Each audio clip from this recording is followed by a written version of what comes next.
What's going on, guys, and welcome back to another video, and welcome to your stimulus package update and daily news report for Monday, March 28th.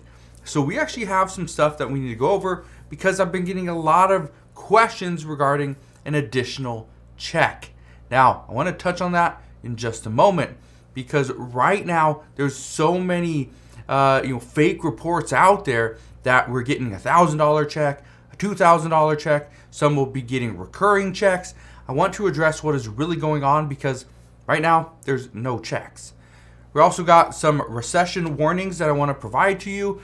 We know millennials are actually not saving as much money as they should, according to experts. And I want to bring you some news on Russia and Ukraine and COVID as well. So again, hopefully you guys have had a wonderful start to your week. Hopefully your weekend went really well also. But let's get right into the update. First, it was revealed the other day that President Biden is planning a 20% billionaire tax on the ultra wealthy. Now, some say this is really good, others say that this is bad because it's going to hurt innovation and building new companies. Well, from this new tax, there would be new revenue of roughly about $360 billion over the next 10 years. Now, here's where there's a lot of speculation.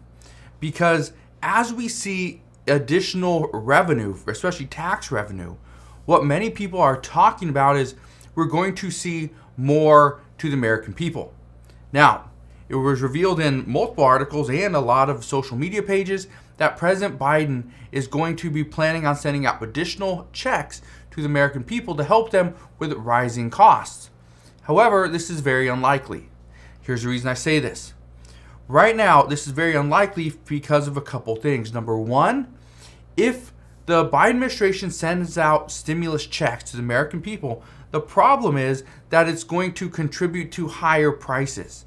It's not going to stop it. It would push prices up even higher because now people have more money, but the supply of those products stays the same. So we need to increase production, but at the same time, we have to keep demand the same. That would lower prices. And that's where things get very tricky. Now, even though the White House is planning a new billionaire tax of 20%, the most likely scenario at this time is that the new funding is going to be used to help lower the national deficit. This is exactly what Senator Joe Manchin has been pushing for, and this is what President Biden seems like he's going to jump on board with because of multiple factors. But keep this in mind. The 20% billionaire tax, it would have to pass first. We've had a billionaire tax proposal in the past. In 2021, we had one. It didn't get the support that it needed to pass, and so it didn't pass, right? So my expectation at this point is that this bill is not going to do much either. It's not going to move very far. It's not going to have the support that it needs, especially in the Senate, to actually go through. So that's going to make a very tricky situation even worse. But we will see what happens there. Now, I want to talk about why some are wanting to pay down the national deficit. And first, the national deficit could be paid down by spending less money than the U.S. brings in, right? Simple math. But the new worries of a recession is what many are worried about right now, that they say paying back our debts will not be as easy as waiting for a tax revenue, pretty much an increase. That it's not going to be that easy. We have to do more now. So, here's what you need to understand about what's happening today. Because today, the 5-year and 30-year Treasury yields, they inverted for the first time since 2006. Now, this is something that people look at. This is one of the ways that we can tell if a recession is likely. Another way we can tell if a recession is likely, and this is something that traders use all the time, is they're looking at the spread between the 2-year and the 10-year rates. Currently, the 2-year rate is less than the 10-year rate, which means we are not in trouble yet, but it's an indication, it's a earlier indication that we could be in trouble if the 2-year rate gets higher than the 10-year. So again, that's something that we will look at, but it is one of those things that we need to be well aware of, that if those do invert, and now you're getting paid more for a 2-year rate than a 10-year, that's a little bit of an issue. And so we will keep an eye on that as we get more information. But again, one thing I can tell you is the recession risks are huge. These are huge because many people have not got out of the pandemic struggles yet. Okay? And this is also a sign right now, and this is something that I thought was very interesting, is that people are trying to get their finances in order right now. This is something I've been talking about for the past year, is get your finances in order. Create a side hustle, pay down debt, have at least 3 to 6 months of savings, of an emergency fund. Have that, okay? Because those are going to be key factors into who can actually get out of the next struggle if we end up in a recession. What experts are telling us is millions of lower income households will completely struggle. And the main struggle right now is going to be due to the fact that these households, they haven't been able to recover, or at least fully recover, from this pandemic. Now, researchers lately have been saying that Americans haven't been able to save money like they used to. Many people are saying that they're not saving because of many different factors. Well, one of the factors is a possible recession. So the other one is right now is inflation. That some Americans are not saving because they're buying products that they believe they will need now or in the future. They're buying them today because if we see inflation, they don't want to pay more.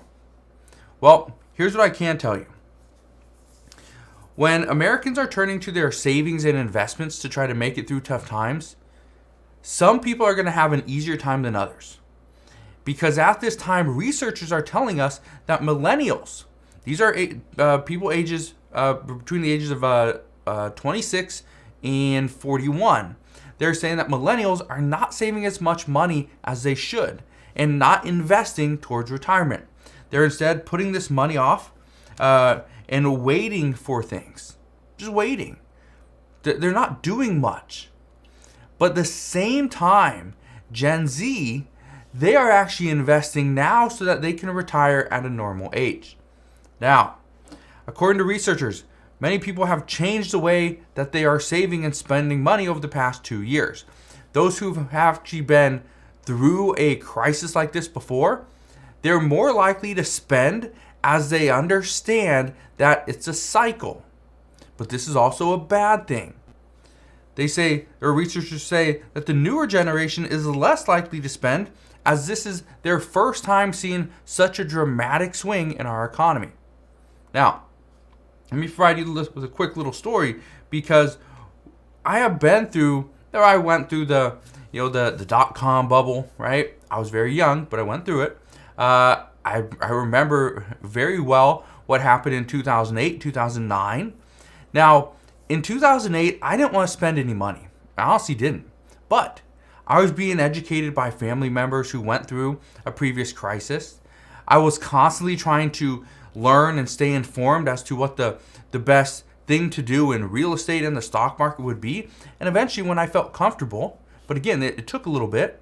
When I felt comfortable, I made some moves, and the little moves the moves that I made right now, really then, with the limited amount of money that I had, now is seen as a great move. I made a lot of money because I bought the right stocks. You invest into real estate. You get in when people are fearful and prices are just dropping. I did those things and it paid off. And it wasn't, it didn't take me 10, 15 years. It just took, 3 to 5 years and everything was going great. So that's something I can tell you is, and again, I'm not trying to give you financial advice, but if you invest when everybody else is fearful and the market's dropping, chances are it's going to hit a bottom, which I think we have, and it's going to pop back up. And if you get in on the way down and you get in all the way at the bottom and ride it back up, you're going to do very well. Now, let's talk about Russia and Ukraine for a second. And I really want to touch on this because the Ukrainian president, Zelensky, he said that he is ready to accept a neutral status as part of the peace deal with Russia. But one stipulation is that he stated that in any agreement, that he wants to put this to the Ukrainian people in a referendum. So this could potentially happen, months after Russia pulls out of Ukraine. But what we are looking for right now is this acceptable to Russia, or is Russia going to ask for something more? And this is what we really need to get to is, okay, what is Russia needing and what is Ukraine willing to accept? Okay? Because if we can find some common ground, we can come and meet in the middle, then this entire war could be over and things could hopefully go back to more of a normal status. Now, the next talks between Russia and Ukraine are going to happen tomorrow in Istanbul, Turkey. So we'll see if something happens from that. But let's also talk about COVID for a second and COVID funding. Right now, Democrats say that they must move on new COVID funding. They say that we know that a deal must come very soon, but we also heard that Senate Majority Leader Chuck Schumer and Senator Mitt Romney are both working out some of these differences on their COVID funding bills. So right now, we could see this. We could see the new bill come very soon. The goal for Democrats is to get the bill on the floor of the Senate within the next few weeks. So that's good news there. Now, I try to always bring you the facts when it comes to what's going on right now, especially with regards to COVID. Now, here's a fact. Both Republicans and Democrats agree that additional funding is needed. That's a fact. There's bipartisan support that, yes, additional COVID funding is needed. Now, here's the truth, but not necessarily a fact. Republicans understand that the less Democrats can pass now, the more likely it is that Republicans will win more seats in the House and the Senate. The reason why I say this is the truth and not a fact is because it's not a fact yet. We do not know yet, but this is the truth. This is what Republicans are doing. This is exactly what Democrats did to former President Donald Trump. So, if this is any indication of what might come next, we could see a lot of talking, we could see a lot of negotiations, but if a bill doesn't ultimately come from this, just understand, Republicans understand what is at risk. They understand what their goal is to win over the House and the Senate. Because if Republicans win over the House and the Senate and control the House and Senate for the next 2 years, that means we have a Republican-controlled House and Senate and we have a Democratic-controlled presidency. That's going to make it very difficult on President Biden. I can tell you right now, if Republicans make the next 2 years very difficult on President Biden would probably be another one-term president. So, we'll see. We also know that the Biden administration is planning on giving older Americans a second dose of the vaccine, and they're going to do this for free. But right now, there's not much money to give a free booster shot to every single American. The White House is saying they need additional funding, but that this is on the table. And this is a result of health officials saying that another dose could be needed with the recent uptick of COVID cases. So, interesting news there. And in recent studies, researchers have actually found that vaccines contribute to lower risk of getting long COVID. They say that vaccines do help minimize risk of COVID in general, and they help to prevent hospitalizations. But one of the newer benefits to a vaccine is that they can prevent long COVID and things like brain fog, fatigue, there's headaches, loss of taste and smell, things like that. And they say long COVID is categorized as health problems that persist for longer or more than 4 weeks. So, long COVID is a serious risk. A lot of people are still struggling with it. Many people that I know are still struggling to get their taste and their smell back, which is obviously devastating, but at the same time, at least you didn't lose your life. So, that's what we know at this time. As always, as I know more, I promise I'll come back on and share all latest news and updates. Just want to thank you guys for watching. Have a wonderful rest of your Monday. Consider subscribing, and I'll see you guys on the next one.